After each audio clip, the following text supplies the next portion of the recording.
Tick-tock, time to rock.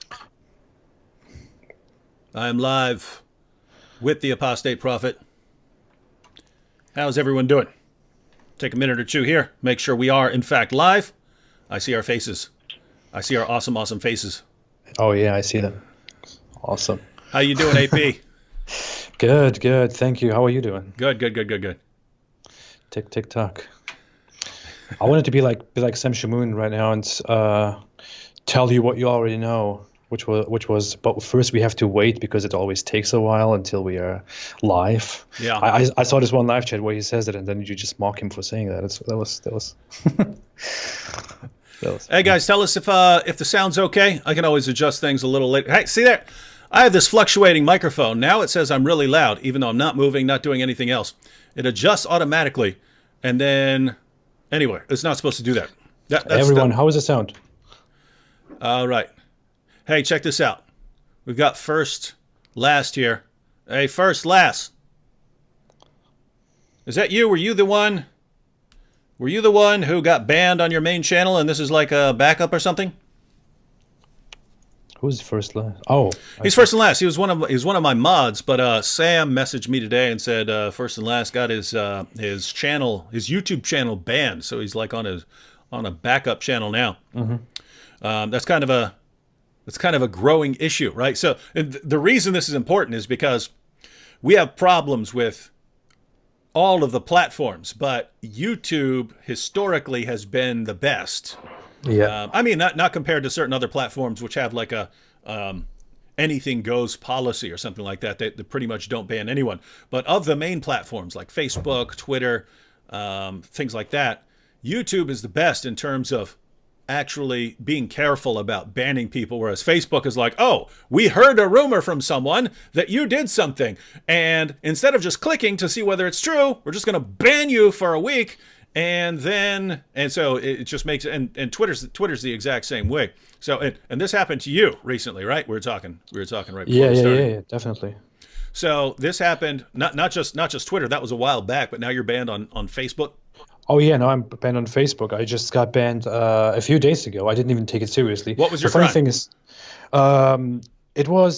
they took out four posts at once, and said these posts go against our community guidelines, and they're completely ridiculous things. You know, Mm-hmm. they wouldn't normally go against any community guidelines at all. And in some, I'm just making very, very normal comments. In one, I'm just sharing an article from somewhere else. And one is, you know, the website, The Religion of Peace. Oh yeah. And they do this thing annually. There's Ramadan Bombathon. Oh yeah. So I just shared that. Yeah, I made a video. I made a video series like 2 years ago called the Ramadan Bombathon, and my goodness, I mean, you're doing it and you're hoping, gosh, I hope it's not too bad.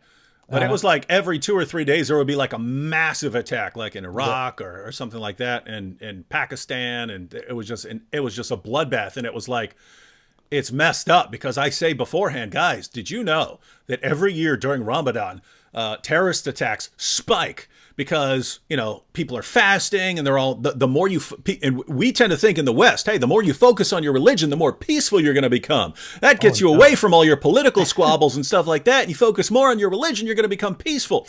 And then, hey, Ramadan, we're really focusing on our religion right after we come out of the mosque on our right during our holiest month. Now it's time to go out and blow up a bunch of people. And people still can't figure that out. If the religion you're drawing closer to commands you to slaughter people in the name of Allah, drawing closer to the religion is not going to help you. So anyway, it kind of sucks that you say, hey, terrorist attacks are about to spike and I'm going to report them when they happen. And then it's like endless videos. It sucks because these are people being killed. And lots of the times it was Muslims being killed by another Muslim group.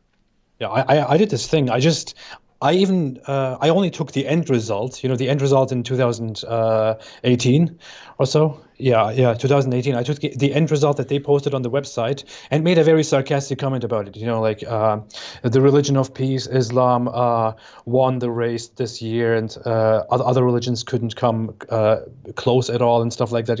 Just a very sarcastic comment, and they just thought that was completely hate speech, goes against guidelines, banned. Yeah. So I have a 30-day ban right now. Yeah, either they are just extremely sloppy. Well, I can think of three possibilities. Either Dumb. they're just extremely sloppy. Like they actually get a complaint, and it doesn't matter who the complaint is from. They just, without even bothering to look at what the complaint is about, they'll go ahead and click ban. Right? That's one possibility, right? Like they're just so busy. Like they're getting millions of flags a day, and there's like 4 people working in there, so they just don't have time to actually look at what's being flagged. That's one possibility. 2 is that they're actually biased, right? Like they're out to get you too. Like you actually have leftists there or Muslims there, and they're looking for a reason to ban you. And then the third, actually I forgot what the third was. I had 3 in my mind at first, and then was what I get for They sleep. don't understand sarcasm because they're stupid. That's possible, because I mean the idea that we don't know who's working back there, right? But I mean, gosh, these guys, they're either evil, or they're incredibly sloppy, or they're irretrievably stupid, right? Like blocking me for posting something saying don't salute Hitler, right? For those of you guys who didn't see that, there's a famous picture of a crowd that was commanded to salute Hitler, and the whole crowd gave the Hitler salute except one dude who stood there with his arms folded, right? And so I posted a picture saying, "Be like this guy," right? And they said this violates our terms on hate speech or something like that. It's insane, right? So someone who would see that, you either have to be a complete moron, right? Like, durr, I don't understand what this means. I think it's got people saluting Hitler in it, and even though it's circling this one and saying be like this guy who's not saluting, it's got Nazis, so it's hate speech, right? So you either have to be like that, or you're looking for a reason to block us, or you're just not looking. Well, you remember my Twitter ban, right? For my Twitter ban, it was just a comment where I basically just cited Islamic rules, Islamic laws, and I condemned that. I didn't glorify that or anything. I didn't just make a comment on that. I condemned that and said that is evil. Such rules are evil, and that you shouldn't be like that. And they banned me for that. And the thing is, there was a bit sarcasm included, and I think they were probably not able to understand that. Well, I mean, it's just amazing that you can say, hey, Islam promotes the killing of heretics, the killing of gays, and you can make fun of that, and they accuse you of hate speech, right? You're criticizing hate speech, and then you get removed for hate speech, and that's pretty much everything I've heard of, because everyone's getting banned from Facebook right now. 3 days, 7 days, 30 days, it's happening to everyone. So I got off there. Zone Fighter here says YouTube pulled Christian Prince. What? Which one is that? I think Christian Prince has multiple accounts, but I believe he's been having problems with that for years. The Arabian Prophet is his channel, I believe.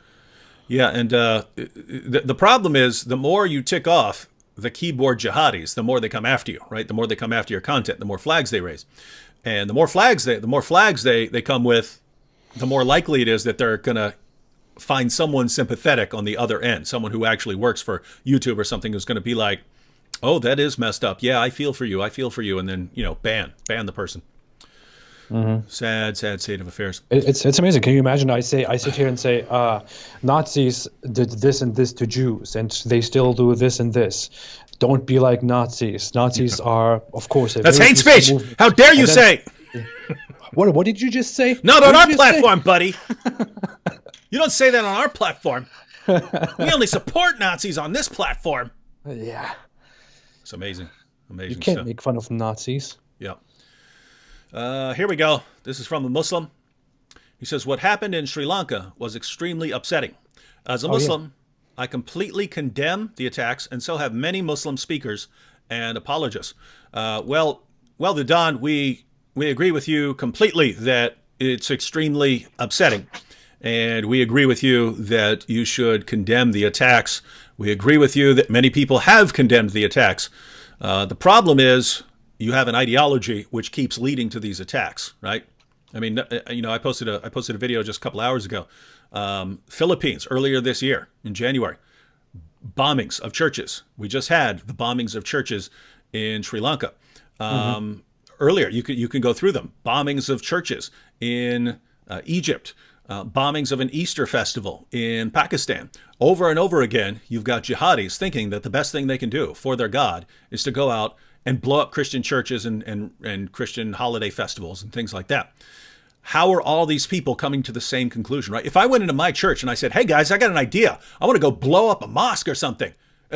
They're going to think I'm joking or something like that. And if they at all think I'm serious, they're going to call the cops on me, right?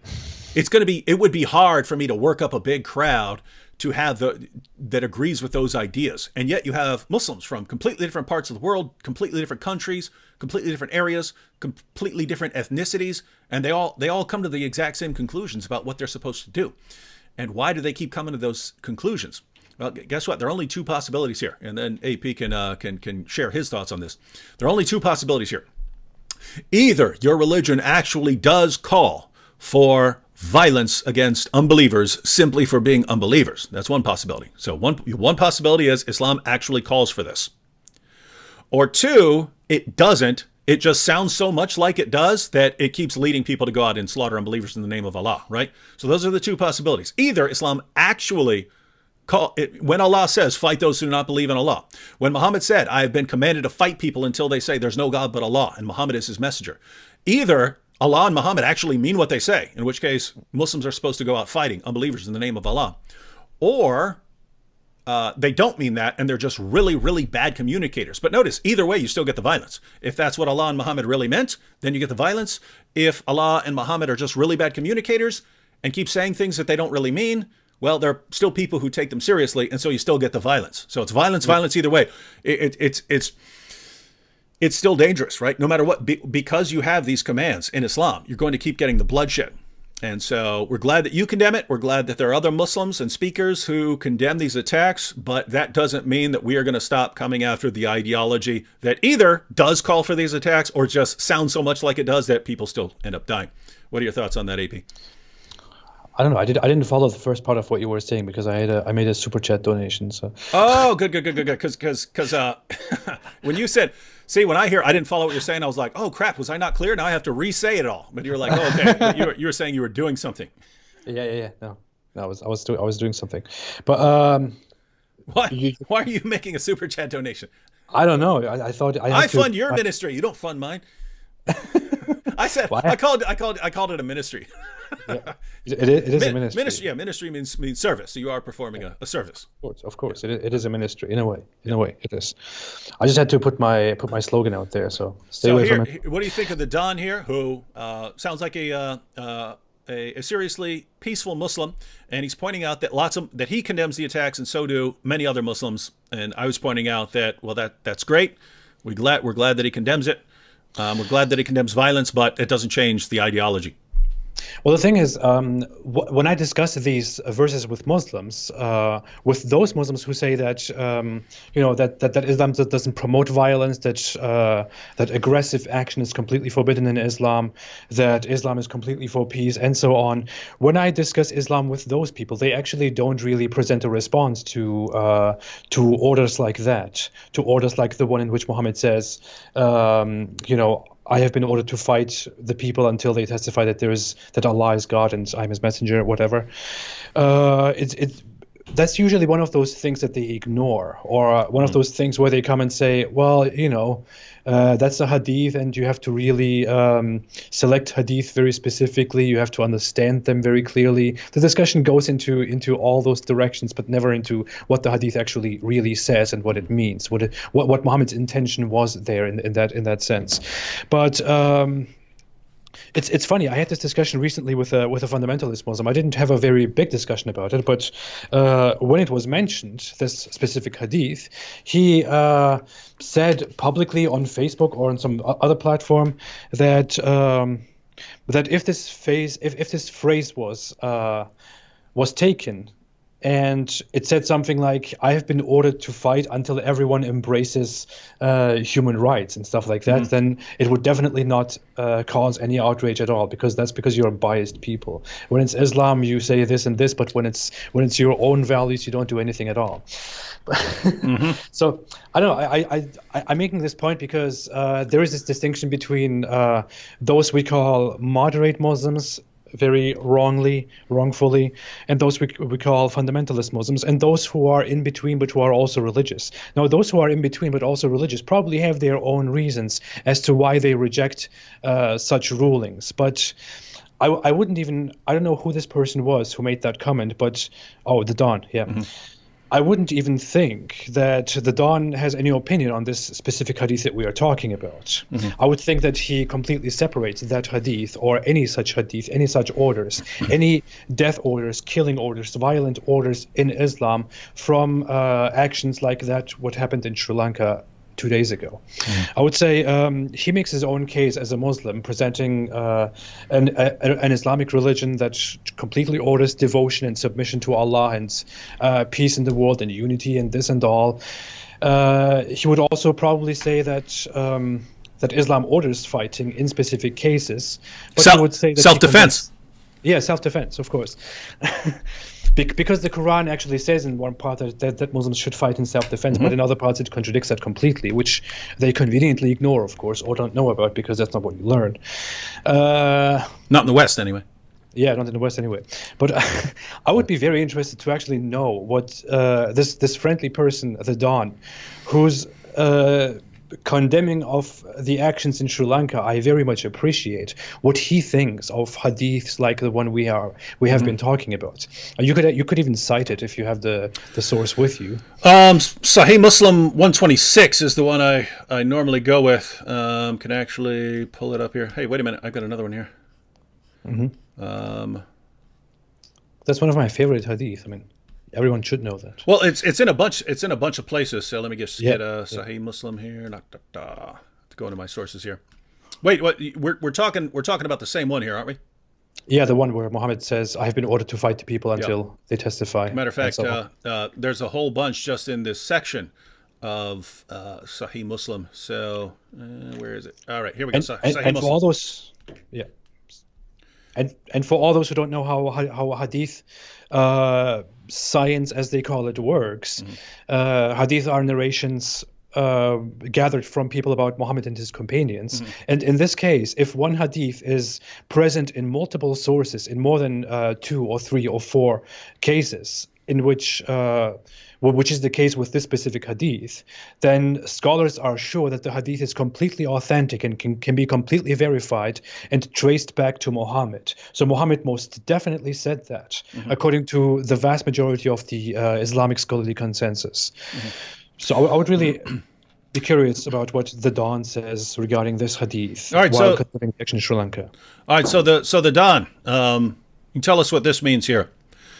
It was narrated that Abdullah ibn Umar said, this is Sahih Muslim 129 in the Darussalam edition. I think it's in the 30s in the online edition, which is made which is put together by a different company.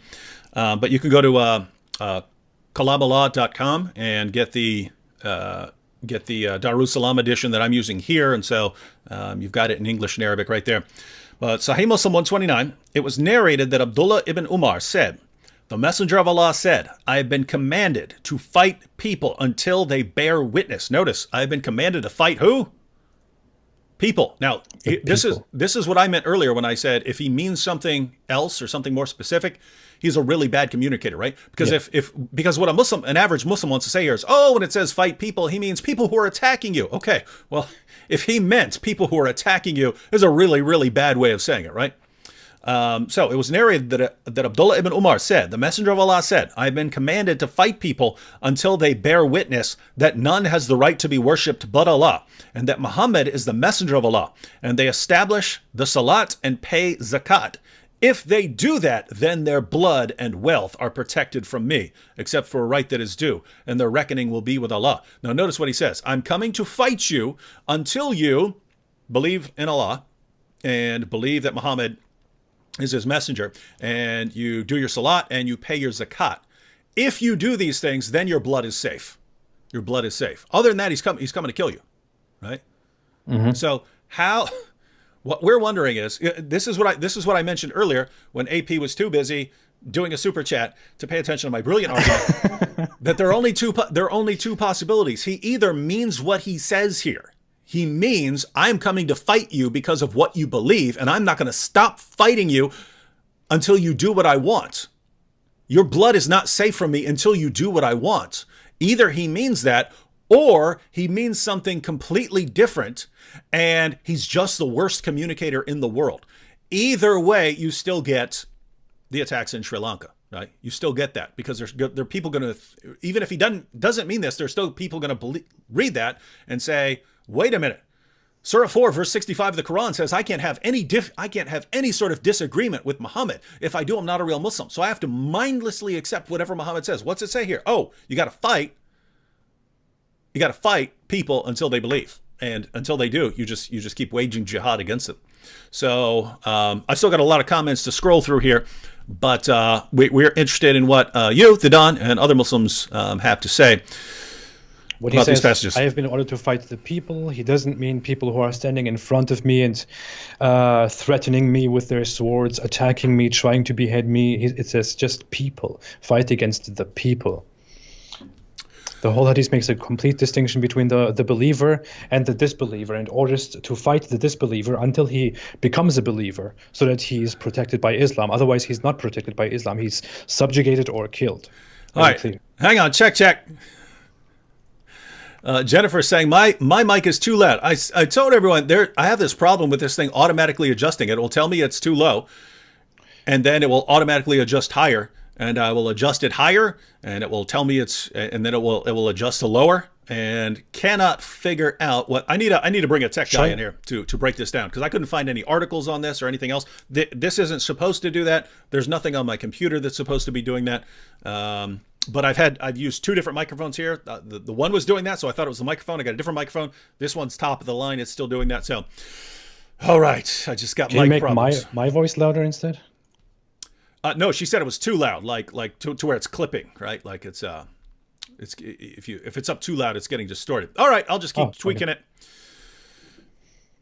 Hey, did you see this? This is from Munir. He says, I don't know about you, but I'm looking forward to being called Christmas worshiper in a couple of months.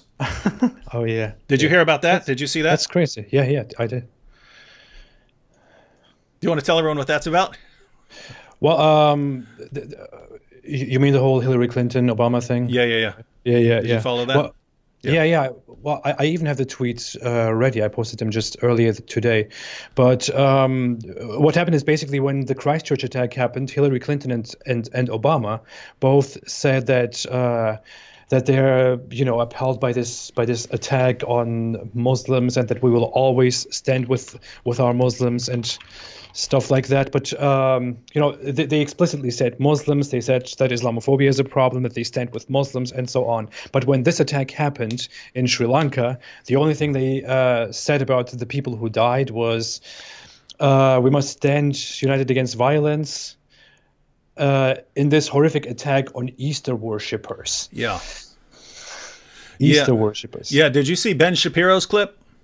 No, I didn't. Ben Shapiro was talking about that earlier. I might want to post the Ben Shapiro clip just so I can comment on it a little bit. But yeah, he basically he went through those and he contrasted their comments, both Hillary and Barack Obama's comments about the Sri Lanka attacks with their comments about the Christchurch mosque shootings. Mm-hmm. And completely different, right? It's yes, these Muslims were targeted, and we need to do everything we can about Islamophobia because of all the hatred against Muslims. They were commenting things like that. And then with the Sri Lanka, they wouldn't even say the word Christians, right? It's Easter worshippers on this holiday for all people, or something like that, for many people. It wouldn't even very, very different. Like, we can't say Christians because that's bad. That's not cool. Yeah, that's messed up. Look here, Hillary Clinton says, after the Christchurch massacre, she says, my heart breaks for New Zealand and the global Muslim community. We must continue to fight the perpetuation and normalization of Islamophobia and racism in all its forms. White supremacist terrorists must be condemned by leaders everywhere. Their murderous hatred must be stopped. Notice, went right for the ideology, right? White supremacist, because that's what was, there are people who say it wasn't. Guys, look at that manifesto, right? You could say not white supremacist. You could say white nationalist, because there is kind of a distinction, right? White supremacist means like white people should rule supreme.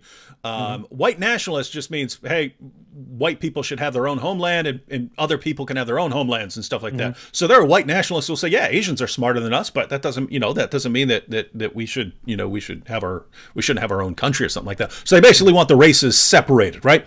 I think that's ridiculous. My wife's half Asian, but just assuming you make that distinction, notice Hillary goes directly for the ideology. Here's what he said in his manifesto. We're taking him at his word that this is his true motivation. Now you see what this ideology does. Let's attack this ideology. We need to confront this ideology wherever we find it. Globally. And then you've got jihadis. Allahu Akbar, we're slaughtering you in the name of Allah because of what our book says right here. And it's, let's completely ignore that. And the end result of this is basically Ilhan Omar, right? Some people did something somewhere to someone, right? That's about as specific as you really want to get. Any more specific than that, you're going to start having to deal with, jihad and what it teaches. Anyway, hello to all Easter worshippers. Thanks for being here again, dear Easter worshippers. Here's the follow-up from first and last, and then we'll guys, we normally kind of just chat randomly, address comments here at the beginning because it takes a few minutes for everyone to get on, but we've got almost 2,000 people. We've got over 1,800 right now watching, so that is a huge group, and it shows that the people are really concerned about the issue here because, gosh, man. Well, let me go and just point out what happened the first and the last here because, guys, this is also a massive concern, right? At the end of the day, I don't really care about Facebook, but I know a lot of people really love to use it, and that's like their main focus. I never cared much about Facebook or Twitter because my main focus has always been YouTube, right? So Twitter and Facebook, I just used basically to post my videos there. So the emphasis was always YouTube. So, if they start banning me, I don't really care. It's not worth my time to care much, but I keep bringing it up because there are other people who are going to be affected by this as well. And so I want to kind of speak out on their behalf. What's scary about first and last year is he got banned from YouTube. He said no warnings, no strikes, no nothing. They just out of nowhere terminated his account. And why that sucks is you've got huge channels, right? So you got, let's say you've got mega huge channels, like let's say PewDiePie and stuff like that. Then you've got like really, really huge channels like Steven Crowder, who's in the couple of millions and stuff like that.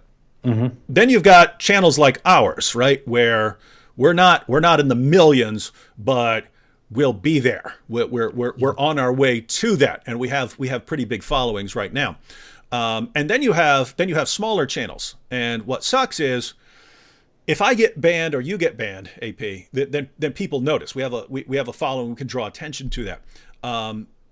Smaller channels, they can just. It looks like YouTube is saying just, oh, okay, we don't like what you're saying, or we don't like the videos on your channel, so we're just going to ban you, and there's nothing you can do about it. Haven't violated any rules. We're not going to give you an explanation. We're just going to terminate your account. Sorry, you can't log in. And because keep in mind, they could do that to any of us, but they know that we'll be able to raise a bigger fuss about it. Not nearly enough. We can't hurt YouTube. But if they start doing that regularly to people, it will add up to hurting YouTube. But it seems they know that smaller channels, they can just get away with it, and that's scared because if that means that people who work at YouTube are starting to think like this, hey, we need to start banning people who are critical of Islam. Yeah, jihadis slaughtering people in the name of Allah all over the planet, but let's block people that criticize that. That is some scary stuff there. Mm-hmm, mm-hmm, mm-hmm. It is insane what's going on. Oh yeah, I still hope that YouTube will be the more reasonable platform compared to Facebook and Twitter, which just randomly bans everyone that says something wrong. But I don't know. I hope YouTube doesn't keep disappointing us here as well. I do as well. In fact, my goal in criticizing any of these channels, like people point out, like when I would criticize Facebook or I would criticize Patreon, I would get messages, you hypocrite, you're still on Facebook and you're still on Twitter and you're still on Patreon, you're complaining about them. Guys, just because I criticize something does not mean I want to be done with it, right? Right? I could tell my kids, guys, you need to start doing better on your homework. It doesn't mean, you're no longer my sons, right? You could criticize something because you want it to improve, right? With the main platforms, I criticize them because I want them to get better, right? And I hope enough people bring up the problems that the platforms get better. With that said, if they don't, I hope they start dying. But the order I hope they start dying, I hope Twitter dies and Facebook dies in that order, and then I hope YouTube notices and says, well, I don't want to go that route. And so I hope YouTube is better. Mm-hmm. Mm-hmm. So I talked with you earlier before we started the chat, but the Washington Post made a very disgusting article about the whole Sri Lanka situation. I want to come to that and ask you what you think about it. So the headline is it's currently exploding on Twitter. There is a huge ratio. People are attacking the tweet and the article itself because the headline of the article says basically analysis, Christianity under attack. And then it says Sri Lanka church bombings stoke far-right anger in the West. That's what the headline of the article says, and it goes further in the first line. It says that the attack in Sri Lanka on Sunday made some people believe that Christians and Christianity are attacked globally. But the whole article goes toward saying that this is not necessarily true, and the far right are currently using the Sri Lanka bombing because they are and pretending to be angry about it and stuff like that. It's a disgusting. Yeah, you can't genuinely be angry about 300 people being blown up as they're praying or as they're having breakfast at a hotel, right? Mm-hmm. Did you read like one of the people was I think he's from Denmark. The guy's a billionaire. He's like the biggest landholder in Scotland and the richest guy in Denmark. He was there on vacation with his wife and 4 kids, and 3 of his kids got blown up. Can you imagine that, guys? They're coming after. Jihad does not discriminate, right? They'll anyone. I mean, that would suck, right? Because you think of all places that you're safe. You're in a beautiful hotel, and some guy comes in there and blows you up, and you survive, but your kids. So if it's him, his wife, and 4 kids, that's 6 people. Half the family just got wiped out because some jihadi's trying to make a point. Yeah. And that is, and so think about that. You've got that situation. You've got hundreds of people, rich, poor, everyone. They all get slaughtered in the name of Allah. But if you're upset about that, it's just because you're pretending to be upset to further your political agendas. You know what I really think? Sometimes, AP, yep. People accuse you of thinking in a certain way because that's the way they think, right? That's the kind of thinking that they're familiar with, right? Yeah. Like all the times I'll get from Muslims, oh, he's lying about this, he's lying about that, back when I used to post, I get comments all the time from people leaving Islam and either becoming atheists or agnostics or something like this, or converting to Christianity. And I used to like post those. I put them together and post them. And people say, "You're making these up. David is making fake accounts to post all these fake stories." And so it's like, to me, that says, okay, so you think I'm making up fake stories? Like I sit around in my spare time and I make fake accounts so that I can claim that all these people are leaving Islam, and I have to make fake accounts to do this. To me, that sounds like that's probably what your community is doing. Mm-hmm. And so you think that other people are doing that. And with people saying, oh, far right people who pretend that they're concerned about people being slaughtered in the name of Allah, it's just for political reasons. That makes me think that when there's an attack, let's say on, the Christchurch Mosque, and they get outraged, that they're pretending for their political ends to be outraged by this, that they pretend to get outraged over the right things, so that then when they see other people getting outraged, they think, oh, he must be doing the same thing we're doing. Now I can call them out for that. I've been thinking it for a while. I think there is even in psychology and sociology, there is even a term for that. I believe. I don't know if anyone knows. They can maybe tell us that. But I think that there is even a term for that. That many people who fiercely criticize and attack specific other people, usually attack them based on their own behavior that they find in other people.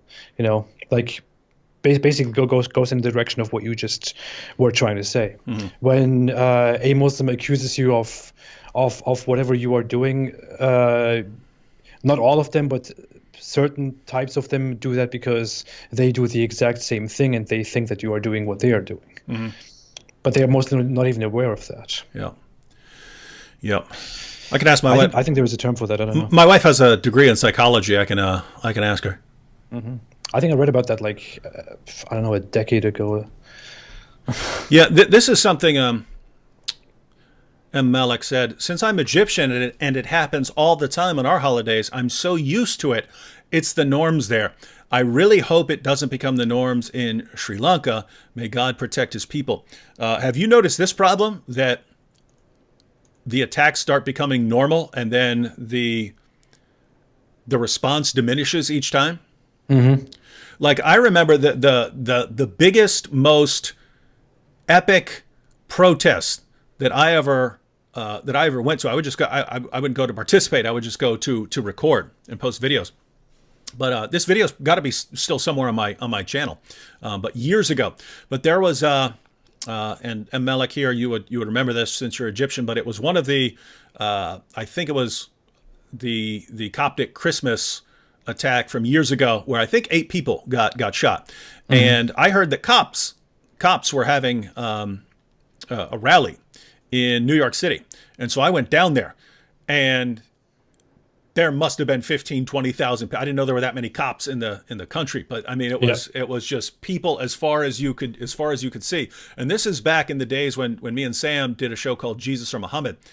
And I showed up, and I just thought I was going to walk around recording and stuff. And as soon as I got there, people turned around and they go, "We love you!" And they started coming up to me and stuff.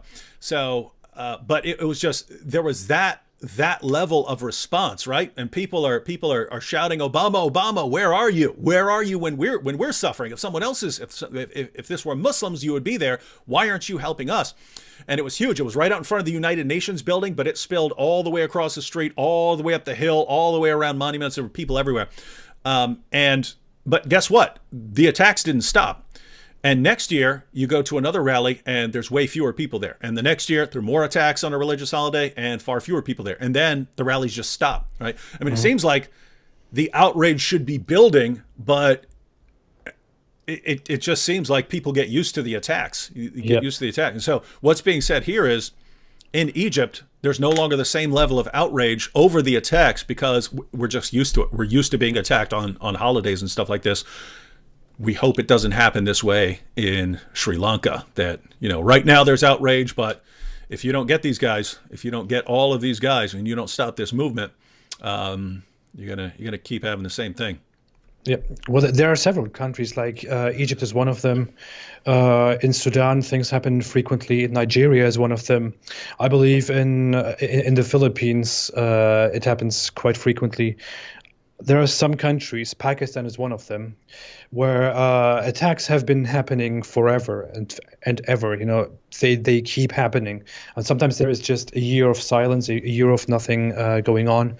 But then again, an attack on a church happens, or on a gathering of Christians happens. Dozens of people die, 100 people die, more than 200 people die, and the world just starts ignoring that because it has been happening forever, and it just didn't end. And yeah, I just basically said the same thing you said, but let's hope it doesn't come to that in Sri Lanka. Mm-hmm. Salmon Player here says, David, but if you say let's start a crusade against Muslims, all Christians would join you. Notice what he just said. He said all Christians are ready to go on a killing spree of Muslims. Yeah. Could you imagine if I said that about Muslims? All Muslims are ready to kill as soon as you tell them. I'd get banned. But this is the Muslim apologists who are here defending Islam. All Christians are ready. All Christians are waiting. All Christians are waiting to go on a killing spree. You just have to call them. Bull. I could go up to every Christian I know and say, let's go on a crusade. Every last one of them is going to think that I've finally gone off the deep end. They're going to say, David, you got to go back. You got to go back to the mental hospital. That's what I would think. All right. So, gosh, I'm like a quarter of the way scrolling down through these comments. I gotta find a way to do this way more quickly. So AP, what do you think needs to be done here? Right? I'm assuming you're not for going out and slaughtering people. No, but no. In places like Sri Lanka, right, where you've got Christians who are a minority. You've got Buddhists, then Hindus, then Muslims, then Christians. Notice those those punk jihadis, they went after the smaller group, not after the bigger group that would crush Yeah. them, right? You Yeah. cowards! What a bunch of sniveling little cowards! They're blowing themselves up, but they're sniveling cowards. Their reasoning is, well, since the Christians are such a small community, there won't be as much of a backlash as. In other words, they know they're dying because they're blowing themselves up, but they're worried about like their jihad group and stuff like this. They don't want it to get wiped out, so they went for the easy pickings. Unless they just really hate Christians more than they hate Buddhists, which according to the Muslim sources, they should like Christians more than other groups because we're people of the book. But we And the always Quran ask, says Christians would be closer to Muslims than say Jews, for example. yeah. But they don't really follow that. Yeah, so we're the closest. We're the closest to Muslims. It's not true, but that's what the Quran says. Yeah. So nonsense. so here's what you have. You have this all over the world, and now it seems like it could spring up anywhere. It happens pretty regularly in places like Egypt and Pakistan, where you have minorities of Christians and a massive Muslim majority. It happens in places where you have a Muslim sect that's a minority to a larger Muslim sect, and then you'll have the terrorist attacks. But yeah, I mean, gosh, here you have. I mean, think about this, right? You kind of, it's not surprising to have the terrorist attacks in a place like the United States or in a European country, because there's the terrorists can justify what they're doing. They can justify their calls for violence, right? They say, look at what the United States has done in the Middle East. Look at what Great Britain has done. This is why we have to go and fight them. Yeah. What in the world is Sri Lanka doing? That means they could just go start slaughtering people anywhere. And you could say, well, because of the civil war that we had in the past or something like this, but the Christians aren't hurting you, right? Why are you going after these guys? That means it's just a religious basis, and this is a small, seemingly insignificant group that just killed 300 people. I couldn't make sense of that. Why? Why Sri Lanka? Why Christians? Yeah. So anyway, the point is that's creepy, because that just means it can pop up anywhere, right? You again, you could be having breakfast with your kids or something like this, and you all get blown up in a place that you would think is the safest place in the world, right? So, I mean, it was dangerous years ago, but it has become like a vacation spot, like an awesome, beautiful vacation spot. It's one of the most beautiful places in the world. And nope, now bloodbath. Yeah. So I saw this comment earlier, which was from the Islamophobic prophet who tries to be me. Yeah. I don't know what exactly the wording was, but it was something like, oh yeah, I got it. So AP and David, what's the solution? We already know what's happening. Sorry for being rude, but what's the point? What's the solution? Yeah. That's what I was trying to get with you, because Robert Spencer and I have actually talked about that before. What are your thoughts on that in terms of talking long-term global? Now with specific small-scale stuff and terrorist attacks, that's got to be like military response, and you hope your intelligence services are doing a good job and stuff. But that's the best you can do with a specific terrorist attack, right? Like when people, because this happens all the time in the United States. I was when we lived in the Bronx, we heard about, it was like 12 or 13 attempted terrorist attacks in New York in a row that were caught. They caught them ahead of time, right? Because they had really good intelligence. So with specific attacks, it's something like that. But with that, it's just a Band-Aid, right? And you're not going to catch everyone, because you always have people who are just going to grab a truck and go plow it into people. And how do you stop someone like that?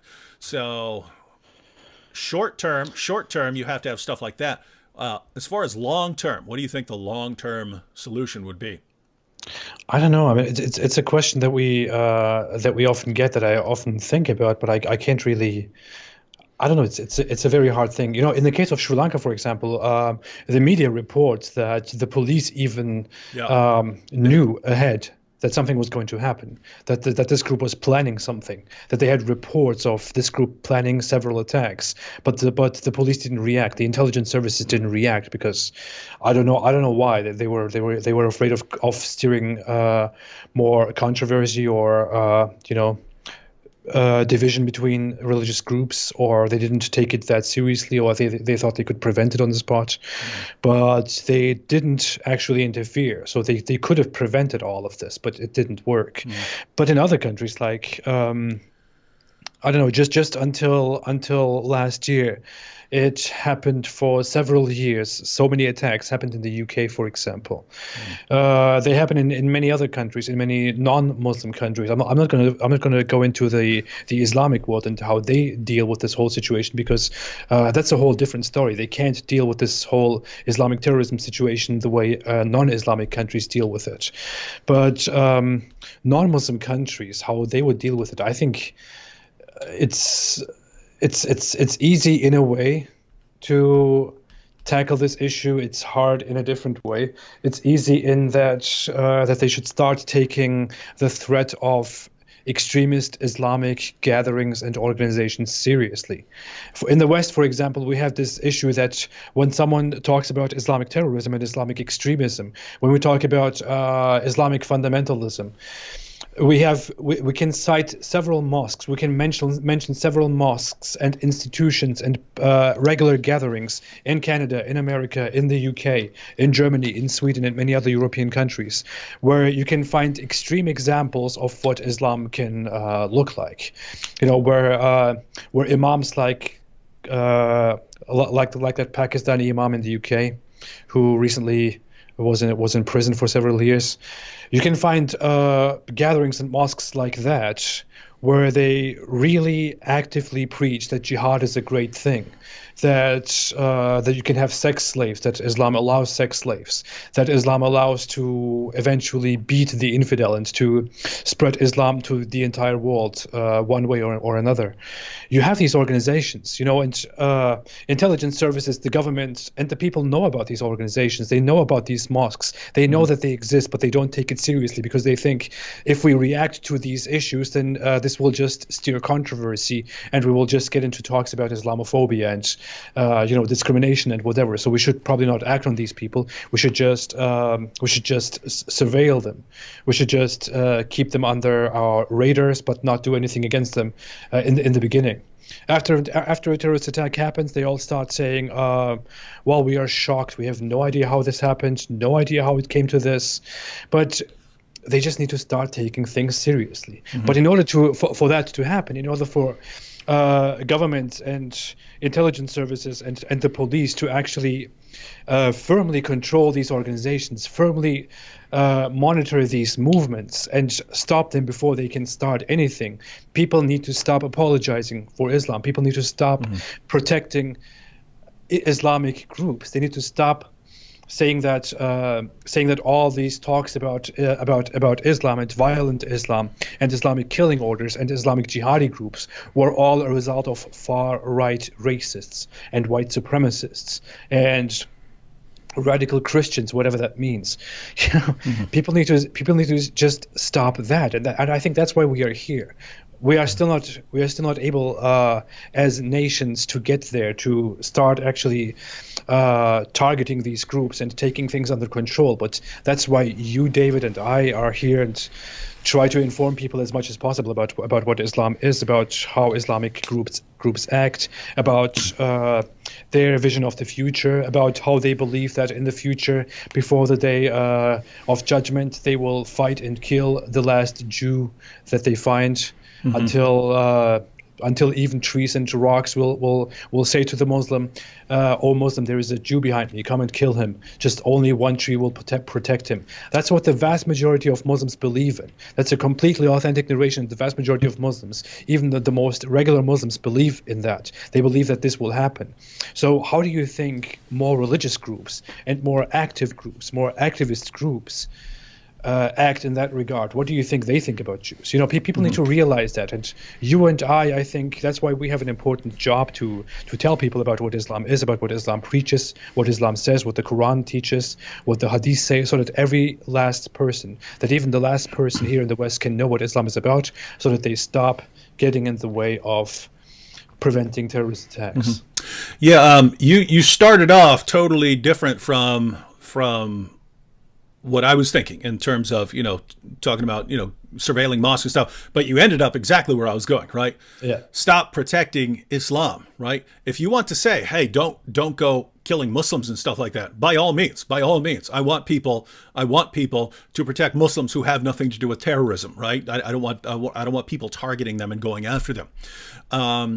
But it's weird because in the West, historically, we have an understanding that there's a distinction between the person who has rights, things like that, and an ideology which has no rights. It doesn't have feelings. It doesn't get protected and so on. So we have this idea of free speech that you can go ahead and bless. You can't hurt the person. You can't attack the person, but you can criticize the ideology. The ideology has no rights. In Islam, no, you're they're sort of one and the same. So a person believes in Christianity, therefore you can go and attack the person because of the ideology. So they have that same idea that, oh, you're criticizing Islam, therefore you're calling for violence against us because that's how things are in our religion. It sort of doesn't mean they're thinking through that process. It's just built into their thinking that if you're going after Islam, that means you want us dead, you want us to be killed or something like that, because that's how things are. That's just the Islamic way of thinking. But people in the West, especially, the media and politicians and Hollywood, they've bought into the same idea, which is a ridiculous idea that we don't apply in any other way. That they think if you're criticizing Islam, if you're criticizing the Quran, if you're criticizing Muhammad, it's because you hate Muslims and want them to die. And so anytime you speak out against Islam, even if it's you're talking about the glorious day when you'll be able to slaughter all Jews or something like that, and you're criticizing that, or you're criticizing wife beating or jihad or any of these things, you're criticizing things that if they were in a right frame of mind, they would say, of course you have to criticize those things. You'd be insane if you didn't criticize those things. But Muslim groups have convinced Westerners in positions of power to adopt that same view, that when we criticize these passages in the Quran, in the Hadith, it's because we hate Muslims and so on.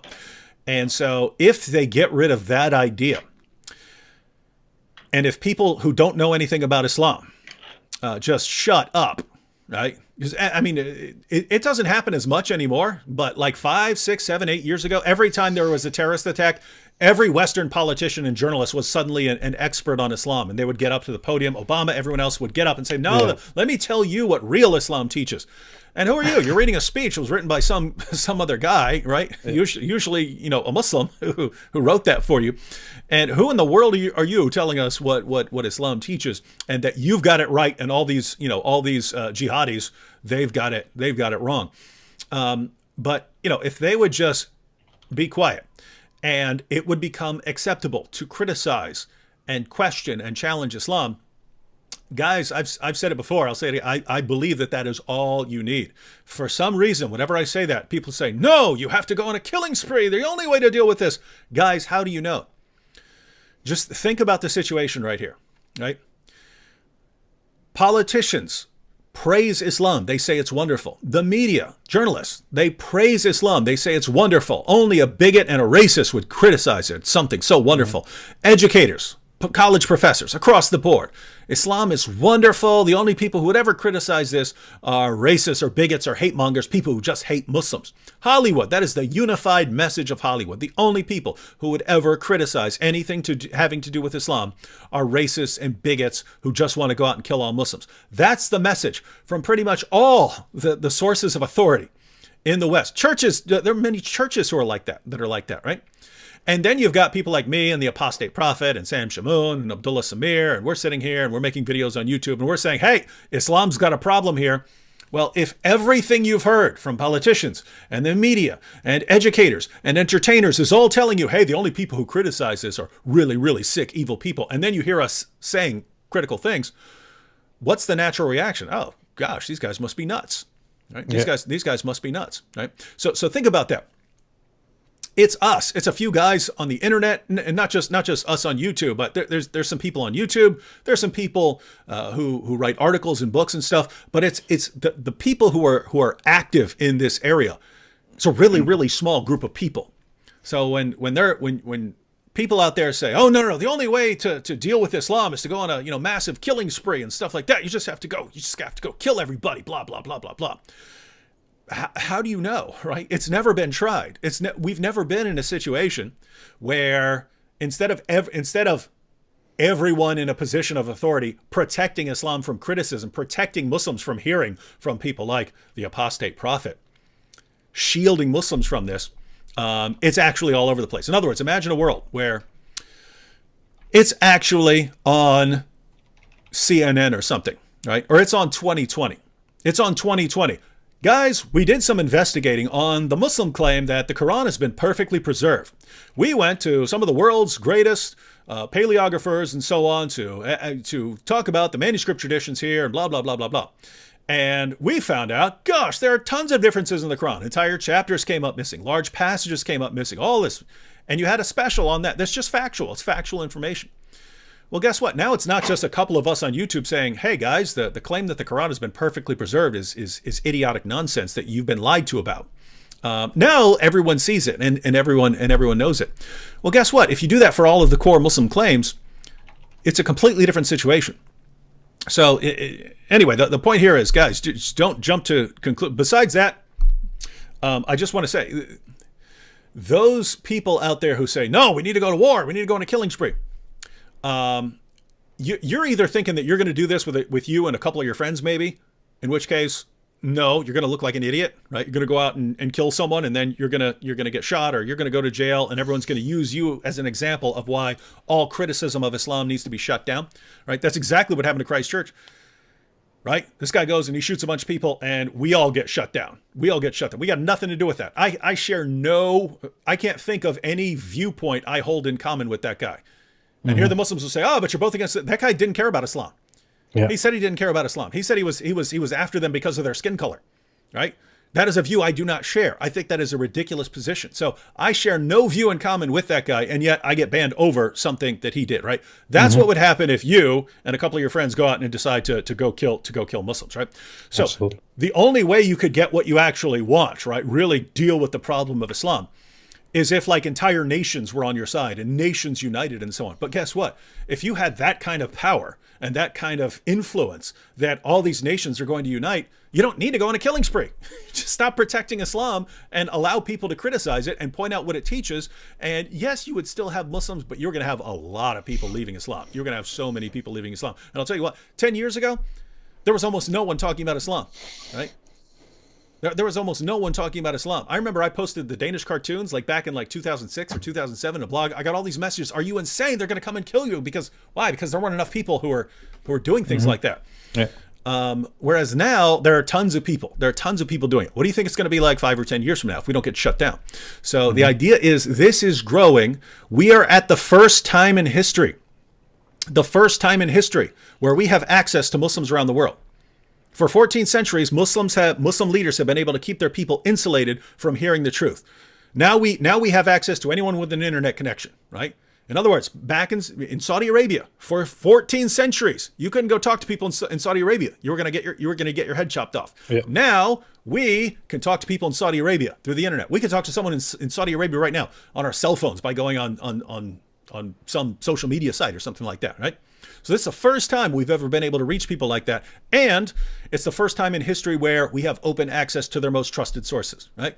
You go back to even the 70s. You got some copies, you got some translations of the Quran. You don't have the rest of the Muslim sources. You don't have the information. You can't respond to what people are saying. So we are the first generation in history with the tools to intellectually destroy Islam. And you got people saying, no, skip that part, just go on a killing spree. Are you morons? Are you morons? Why would you not want to try that? We have everything. It's been thrown into our hands. Guys, if you want to refute Islam, here's everything you need. Open access to Muslims in every country in the world and all the sources you need to completely destroy Islam. And people are going, no, what? Is it too much work? Is it too much work for you? You'd rather have billions of people dying in an epic global bloodbath than have to sit down and read? Come on, guys.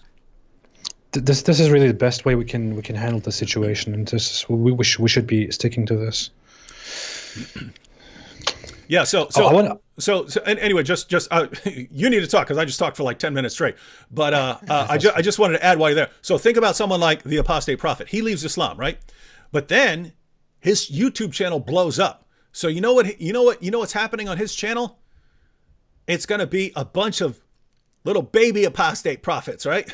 and they're going to grow up, but they're going to leave Islam, and lots of them will go on to just live their lives and work and things like that. But some of those little baby apostate prophets, they're going to spout into other YouTubers, right?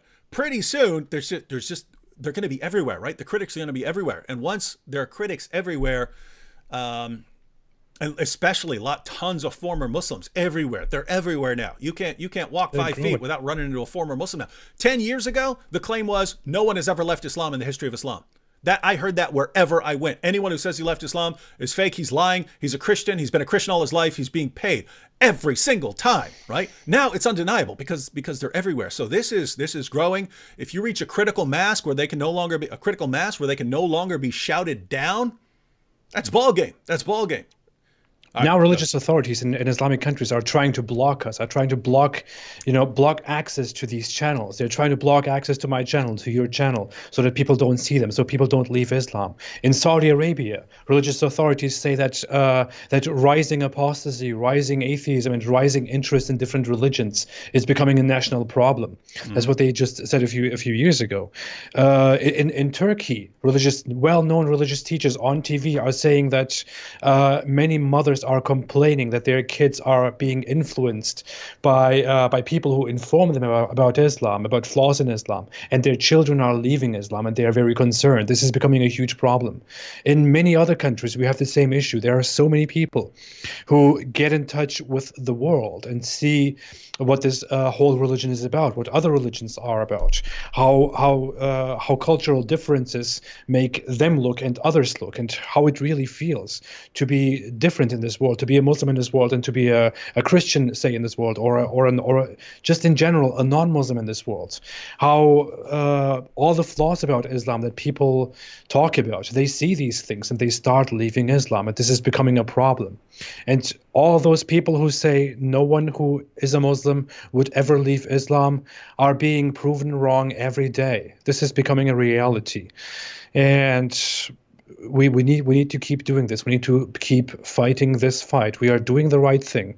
We are informing people. We are not trying to attack anyone, to persecute anyone, to discriminate anyone, or to go into a global crusade or a bloodbath or anything. If we do it this way, it will be just the right way. If we do it in any other way, it has never worked in history. I want to touch two things that you said before, by the way. You put it very nicely when you said that when Islamic apologists in the West, accuse us of being hateful and racist and whatever because we criticize Islam, that they think we are doing what they are doing, that we are trying to act toward Muslims and Islam how they are acting toward non-Muslims. That's a very, very interesting way to put it, because all those who left Islam, or all those who have spent some time in the Islamic world, probably know how the media looks in the Islamic world. Even in the most moderate, as we call it, the most moderate Muslim country, like Turkey, for example. I'm from Turkey. I lived in Turkey for over 10 years after Germany. And in Turkey, for example, it's completely normal in the media, on TV, during the middle of the day or in the evening when everyone is at home, on the news, on TV, to bash Christians and bash Jews and insult people of different religious groups, basically just to slander them.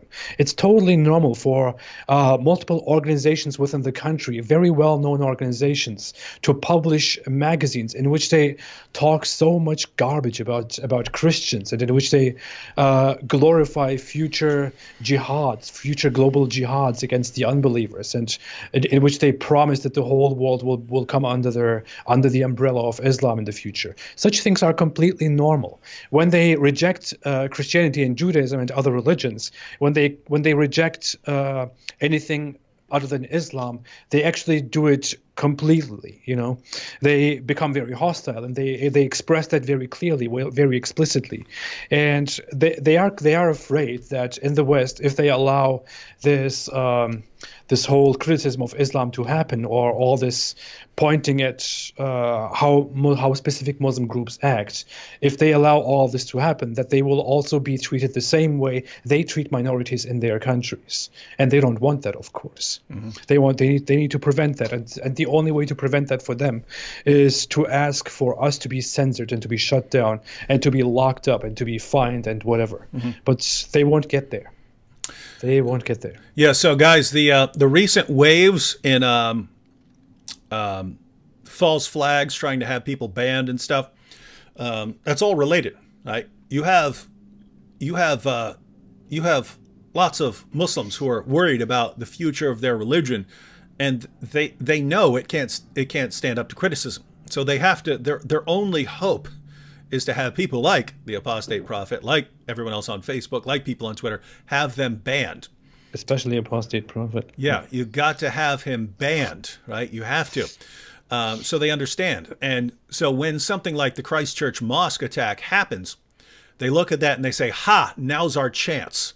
We can use the dead bodies of our fellow Muslims to go after these guys that we've been calling for them to get banned, but now we can go to Facebook, now we can go to Twitter and say, the reason these guys are getting killed is because of guys like this. It's guys like the Apostate Prophet who just got these guys killed by a white supremacist eco-fascist. So could you please shut down their channels, please? And then they get some sympathetic people on the other end. Well, gosh, I don't want these guys spreading hate against Islam, an ideology that has no feelings, right? So yeah, we have to shut them down.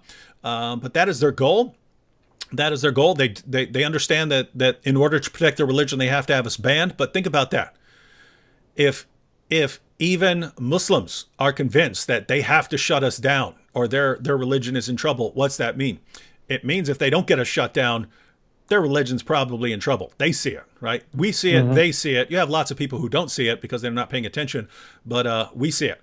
And we know that. So guys, before you go around calling for epic bloodbaths and wars and stuff like that, just think, what are the jihadis really terrified of, right? What are the fundamentalists really terrified of?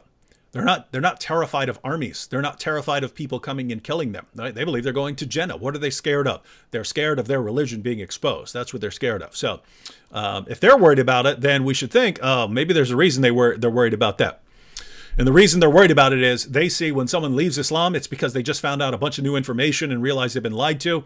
And if you get enough of those people, if you get enough former Muslims saying, guys, what these guys have been telling us all our lives about scientific miracles in the Quran and about the perfect preservation of the Quran and about Muhammad being the greatest moral example who's ever lived, it's all nonsense. Look, it's all right here. If you get enough people like that, you can't silence them. If it's 3, 4, 5, 10 guys, you can silence them. If it's 1,000, 2,000, 10,000, 20,000, you can't stop them. You can't stop them. They know that. So they're in desperation mode right now. Desperation mode. Absolutely. Here's a German question for you. German? Where? M. Maimonides says, Hallo, Rizwan, warum gibt es in Deutschland keinen Islamkritik-YouTuber wie dich? And I haven't taken German since 2004, I think. Looks like hello, Ridvan. Why is there no Islam critic on YouTube like you in Germany? Is that absolutely? Is that close enough? Okay. That's totally correct. Totally right. You got this. That's amazing. All right, now I'll respond in German. Hallo, Maimonides. Go on. Es gibt kein... No, okay, go ahead. Do you want me to answer in German? No, I'll English. I don't know. I get this question a lot. I have actually started a German channel. I don't know. Everyone who is here, everyone who speaks German, I called it der abtrünnige Prophet. I wanted it to be distinct from the English one, so I just gave it a German one. I'm still not sure about the title of that, but anyway, I made videos there, 2 videos before, and that was after my last video. I said in the in the following weeks I would start making more videos, but I said that 5 months ago. Mm-hmm. So I don't know what I'm going to do with that, but I actually really want to go on and do that because I know that there is a lack of critics of Islam in Germany, that people are looking for that. Because the problem is also in countries like Germany, ex-Muslims, people who leave Islam don't dare to criticize Islam, for two reasons. Not only because it's dangerous, not only because there are so many people around who would come and beat them up or kill them, which is probably not that big of a threat. I don't think that really frequently happens, but they would probably be beaten up, harassed, whatever. They would also be attacked by the government, harassed by the government.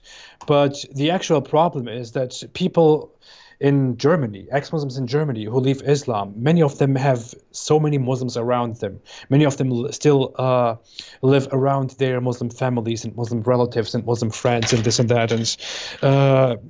And usually, if you come from a Muslim background, you have very close relationship ties. You have very close, very close ties with your families and your relatives. And in that state, many Muslims don't want to go out and start criticizing Islam, because in that case, they would start, their relatives would start distancing themselves from these people, and they don't want that. I use so many words, but what I'm just saying is that many Muslims don't want to. Many ex-Muslims don't want to do that because they don't want to cut ties with their families and relatives. I wouldn't care about my family and relative ties. I would just go ahead and criticize Islam. That's why I'm doing it like this. But I'm not in Germany. I'm in America. But I will probably go ahead and start doing this in German as well. I don't know. Hopefully. And for you, check. For you, Germans, I understand that there are people in the world who, they have considerations of family. In some places in the world, they have, considerations of, safety. If you're like that, keep in mind, you can also respond to Islam. Just don't put your picture up there, right? Mm-hmm. Just put a little cartoon up there. Put a little Apostate Prophet cartoon up there, and just you do voiceover. Yeah. Yeah. Well, you could go ahead and be like the Masked Arab, for example. Mm-hmm. He does it without ever showing his face. No one knows what he looks like. But he has had a great channel. He stopped making videos for a while. Mm-hmm. I don't know, but you could always do it like that. So everyone who wants to get into this, who wants to help us criticize Islam, who wants to show what Islam really is, anyone who thinks I can do that and I want to do that, please go out there, do that, help us, and I would happily help and promote everyone who chooses to do something like that. Yep. And another way to do it would be to take, let's say, Apostate Prophet's videos and download them, dub over them. So you translate as you're going along, dub over that, stick that on your own channel, and then no one sees your face, or add subtitles to them. So there's a couple ways of doing things. Hey, check this out. This is another example of what we're talking about. Malik Qasim here says, Apostate Prophet, peace be upon you. Why is your channel blocked in Pakistan? Dude, it sucks trying to find your new videos. This is exactly what we're talking about, right? Yeah. They have to shut down. Now, one of the things that's really shocking is when this happens with like my video about a cat not walking on the Quran, that you'll have Muslims all over the place getting millions of views on videos claiming that a cat won't walk on the Quran, and then I'll put a Quran on the floor and a cat walks all over it, and I'll put that video up there and I'll say, guys, this is a lie. And the nation of Pakistan says, YouTube, you have to block this video. We can't allow that. So what kind of nation do they want? They want a nation where people can lie to people and say, this is a miracle of Islam that a cat will not walk on the Quran. They want a nation where the lies are heard by everyone, but the truth, which is so simple, just actually do it. That's never heard. That's blocked. So they want the lies. They want the lies, right? And that's the only thing they can see to do to defend their religion. Because just imagine, right? Well, why would they be scared of me pointing out that something is a false claim? Yeah. If I say, hey, that is a false claim, these guys are lying to you, I can prove it. If you think that your religion stands upon good evidence, if a Christian gave the stupidest argument ever for Christianity, and I thought this is a really stupid argument, it's based on a lie.